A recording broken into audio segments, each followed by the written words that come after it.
Hi all, welcome back to my channel Cook with Gayatri Raj. 7 day 7 snacks seriesல இன்னைக்கு day 7 wheat spring roll எப்படி செய்யறதுன்னு பார்க்கலாம். வாங்க வீடியோக்குள்ள போலாம்.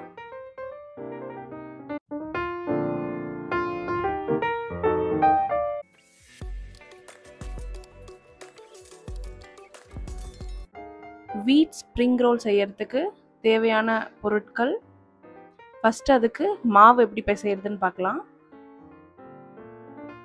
2 கப்பு கோதுமை மாவு, சுகர், சால்ட் ஆட் பண்ணிக்கலாம்.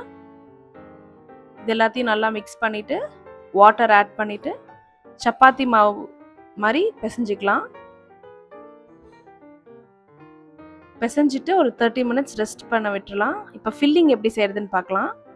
இதுக்கு தேவையான காய் எல்லாமே நீட்டாக கட் பண்ணி வச்சுருக்கேன். ஒரு பேன் எடுத்துட்டு ஆயில் விட்டுக்கலாம். அதில் ஸ்லைஸ் பண்ணி வச்சுருக்கிற ஆனியன் ஆட் பண்ணுறேன்.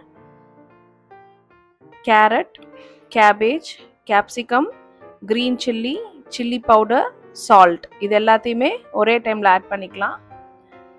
ஆட் பண்ணிவிட்டு இந்த மாதிரி நல்லா மிக்ஸ் பண்ணிவிட்டு லோ ஃப்ளேமில் 5 to 7 minutes இந்த மாதிரி குக் பண்ண விடுங்க. இப்போ ஒரு 70% குக் ஆகிடுச்சு. அது கூட soya sauce, vinegar, ketchup add பண்ணுறேன். இது எல்லாத்தையுமே நல்லா மிக்ஸ் பண்ணிவிட்டு ஒரு 2 minutes குக் ஆகட்டும். இப்போ ஃபில்லிங் ரெடி ஆகிடுச்சு. அடுத்து அதை எப்படி ரோல் பண்ணுறதுன்னு பார்க்கலாம். இப்போ டோ ரெடி ஆகிடுச்சு. அதை ஈக்குவல் சைஸ்க்கு கட் பண்ணிக்கோங்க. இந்த மாதிரி கட் பண்ணதுக்கப்புறம் இந்த மாதிரி பால் மாதிரி உருட்டிட்டு தேய்க்கிறதுக்கு ஸ்டார்ட் பண்ணலாம். ஓரளவு மீடியம் சைஸ் தேய்ச்சிக்கோங்க போதும். இந்த மாதிரி தேய்ச்சி எல்லாத்தையுமே ரெடி பண்ணி வச்சுக்கலாம்.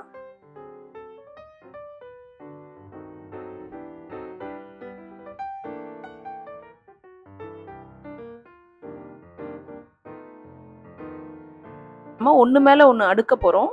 அதனால ஒரு லேயர்லையுமே ஆயிலும் வீட் ஃப்ளாரையும் இந்த மாதிரி ஸ்ப்ரெட் பண்ணி விட்டுட்டு மேலே இதே மாதிரி ஒரு லேயர் வைக்க போகிறோம். இதே மாதிரி எல்லாத்துக்கும் செஞ்சுக்கலாம். இல்லை உங்களுக்கு இந்த மாதிரி செய்யறதுக்கு கஷ்டமாக இருக்குது அப்படின்னா நீங்கள் ஒரு ரோலையுமே என்ன பண்ணுங்கள், ஃபுல்லாக நல்லா மெலீஸாக தேய்ச்சிட்டு நீங்கள் அப்படியே யூஸ் பண்ணிக்கலாம். இப்போ நான் என்ன பண்ணுறேன்னா லேயராக போட்டுட்டு சப்பாத்தி கல்லில் போட்டு இந்த மாதிரி திருப்பி போட போகிறேன். அப்போ வேக அந்த ஒரு லேயருமே வெளியில் வர ஆரம்பிக்கும். அப்போ அப்படியே ஈஸியாக பீல் பண்ணிக்கலாம். இது உங்களுக்கு கஷ்டமாக இருக்குது அப்படின்னா நீங்கள் ரெகுலராகவே சப்பாத்தி தேய்ப்பீங்கள்ல, அந்த மாதிரி நல்லா மெலீஸாக தேய்ச்சிட்டு ஒரு ஸ்ப்ரிங் ரோலையும் லைட்டாக இந்த மாதிரி குக் பண்ணி எடுத்துட்டு நீங்கள் அந்த ஸ்ப்ரிங் ரோலோட ஷீட்டை ரெடி பண்ணிக்கலாம். 2 ஆப்ஷன் இருக்குது. இப்போ பாருங்கள் அப்படியே வர ஆரம்பிக்குது. நான் இது மெலீஸா அப்படியே ரொம்ப மெலீஸாக இருக்கும். எடுக்கிறப்ப பார்த்துடுங்க. அதே மாதிரி ரொம்ப ஹாட்டாக இருக்கும்.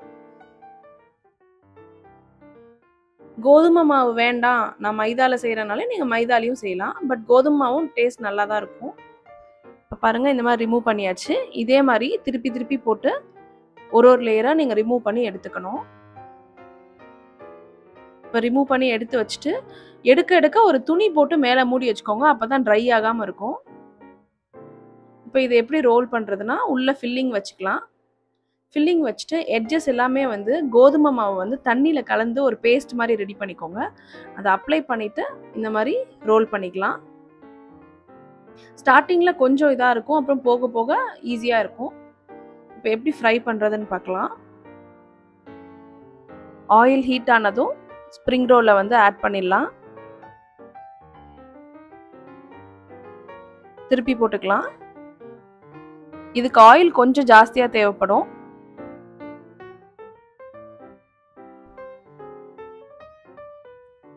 ஒரு சைடு குக் ஆகட்டும்.